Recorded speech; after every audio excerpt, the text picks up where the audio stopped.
আমার বাপ এমপি ছিল, আমি হব এমপি, আমার ছেলে হবে এমপি, বাইরের লোক হচ্ছে আব্দুল্লাহ। এটা দৌলতপুর থানা আমি হাবলু মোল্লা হতে দেবো না। দৌলতপুর থানার যার যোগ্যতা আছে, যে যোগ্যতা সম্পন্ন সারা দৌলতপুর থানার সাধারণ ভোটার, তাকে নেতা কর্মী যাকে ইচ্ছা করবে, যাকে মনে করবে, কোন ব্যক্তিগত গোষ্ঠীকে নেতা মানা যাবে না। যার যোগ্যতা থাকবে তাকে এই দলের নেতা কর্মীরা নেতা বানাবে, এটা আমার বিশ্বাস।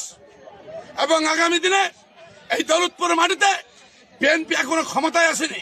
ক্ষমতা আসার আগেই একজন, কেউ আমার আত্মীয়, কেউ আমার জামাই, কেউ আমার ছেলে, কেউ আমার কাছের লোক, তারা যেভাবে এই চাঁদাবাজি, এই কমিটি নিয়ে যেসব খেলা হচ্ছে, এবং প্রত্যেকটা মাদকের সাথে আমি শুনতে পাচ্ছি আমাদের শীর্ষ পর্যায়ের কিছু নেতৃবৃন্দ এবং তার আত্মীয় স্বজন জড়িত।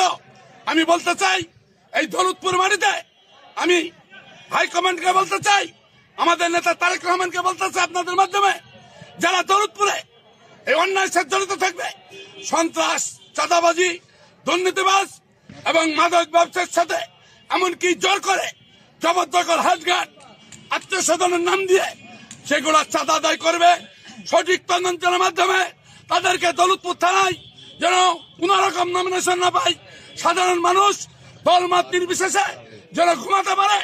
আমরা সবাইকে নিয়ে এই দৌলতপুরের মডেল দৌলতপুর করতে চাই, এবং জয় অন্যায় করবে যত বড় শক্তিশালী নেতা হোক, তার বিরুদ্ধে আমার প্রতিবাদী কণ্ঠস্বর থাকবে।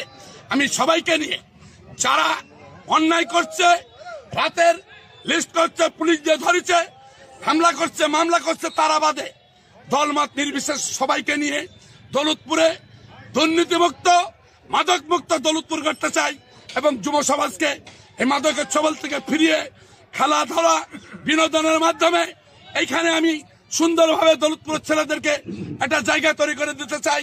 সবাইকে সাথে নিয়ে আগামী দিনে তারেক রহমানের নেতৃত্বে দৌলতপুর থানায় সারা বাংলাদেশের মধ্যে সর্বোচ্চ দানের শেষ ভোট নিয়ে যদি উপযুক্ত আমরা প্রার্থী পাই, এখানে এমপি বানাবো।